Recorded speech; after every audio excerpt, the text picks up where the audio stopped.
Welcome to the Leading Inclusively module of the Zappi Leadership Bootcamp.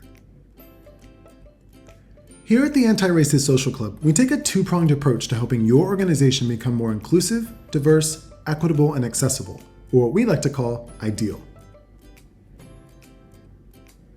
This approach focuses on a metaphor, the seed and the soil in which it grows. You wouldn't expect a seed to grow in infertile soil, and in the same way, we can't expect employees from underrepresented backgrounds to flourish in environments not suited for them. So throughout this course, we hope that you'll begin to understand your own role in nurturing individuals and creating a culture suitable for their growth. To start, let's expand the metaphor of the seed in the soil through an activity. I want you to imagine a plant that is dying. It's possible you even have one in your line of sight right now. In your notebook or on a piece of paper, I want you to identify all of the reasons that plant isn't growing or thriving. I'll give you a moment to create that list.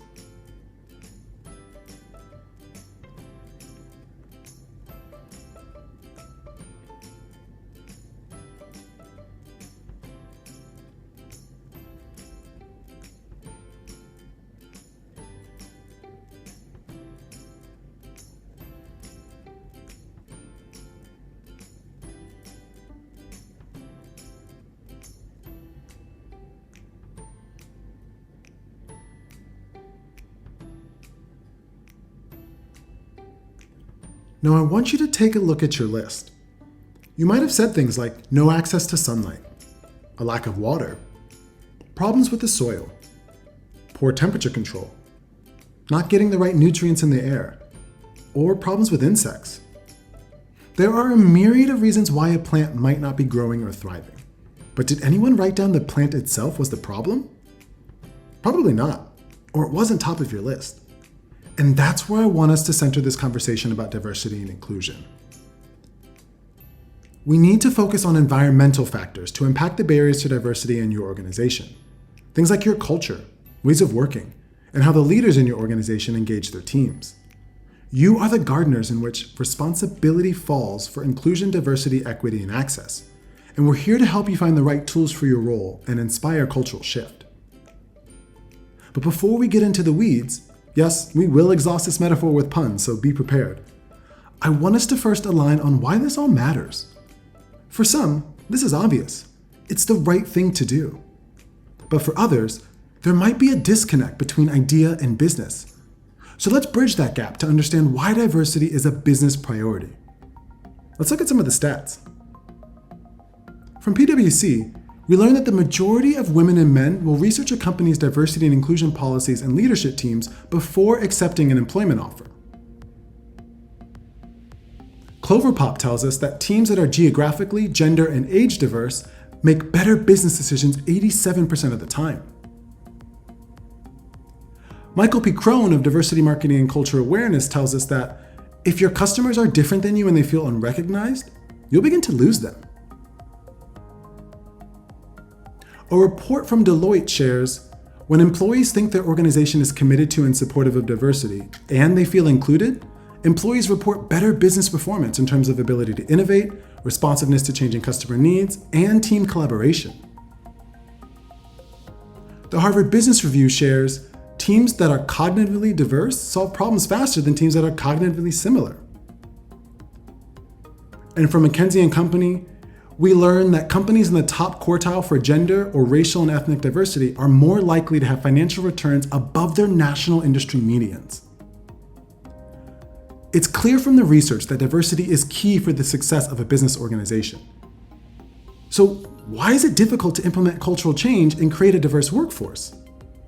Well, these insights from Harvard's Business Review suggest a few reasons why this cultural transformation may be failing in your organization.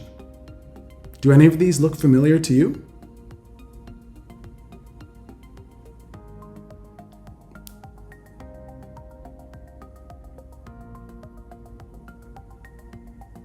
If any of these resonate, the work for you is to identify why these errors occur within your organization and to create solutions to addressing these challenges.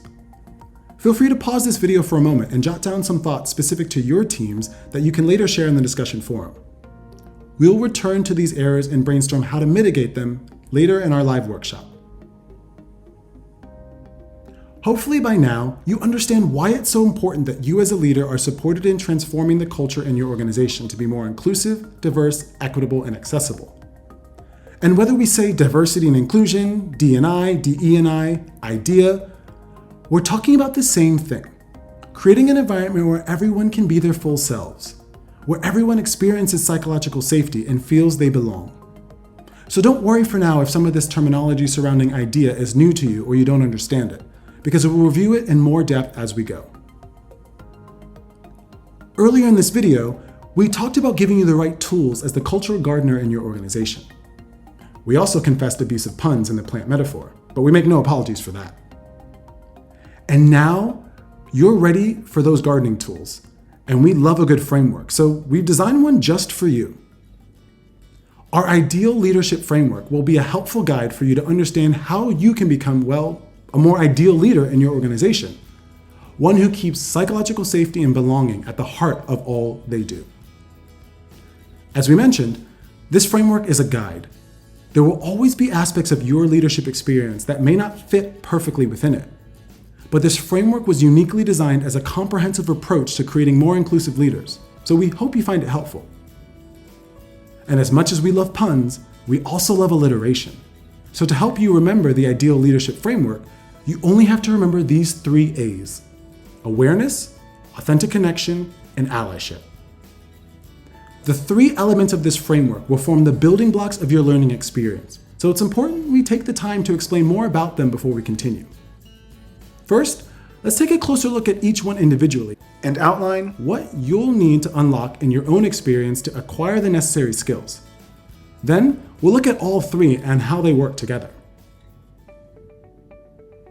Awareness describes the knowledge or perception of a situation or fact. For our framework, we focus on self-awareness and cultural awareness.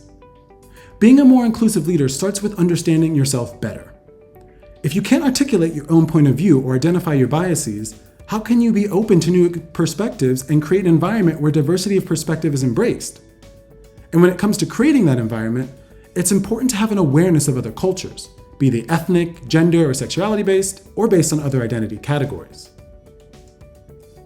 In its Article 6 Signature Traits of Inclusive Leadership, researchers from Deloitte have this to say: highly inclusive leaders are confident and effective in cross-cultural interactions. And it continues to state, while an understanding of cultural similarities and differences is important, inclusive leaders also recognize how their own culture impacts their personal worldview, as well as how cultural stereotypes, including the misuse of cultural models, can influence their expectations of others.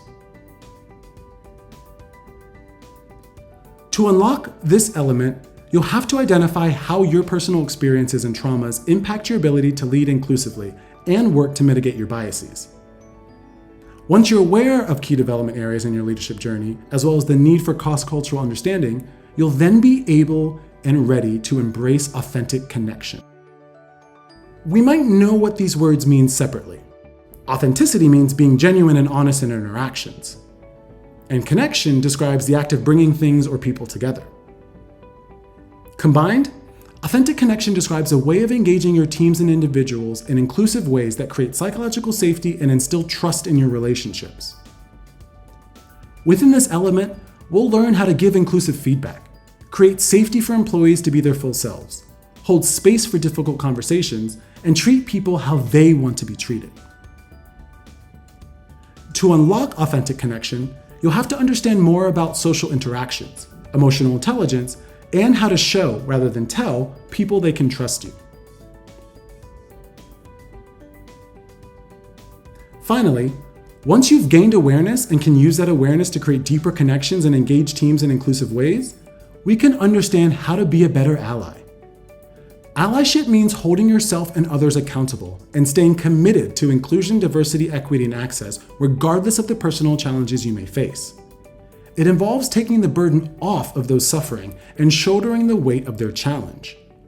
It entails refreshing your ways of working and how you spend your time and resources, as well as embedding IDEA into your organization's values and addressing the errors blocking cultural transformation. To unlock this third element of the ideal leadership framework, you'll need to understand the challenges those different to you face and learn how to advocate for their needs. This new framework is essential for your leadership journey because it addresses the development needs of you as a leader, the teams you lead, and the individuals within those teams.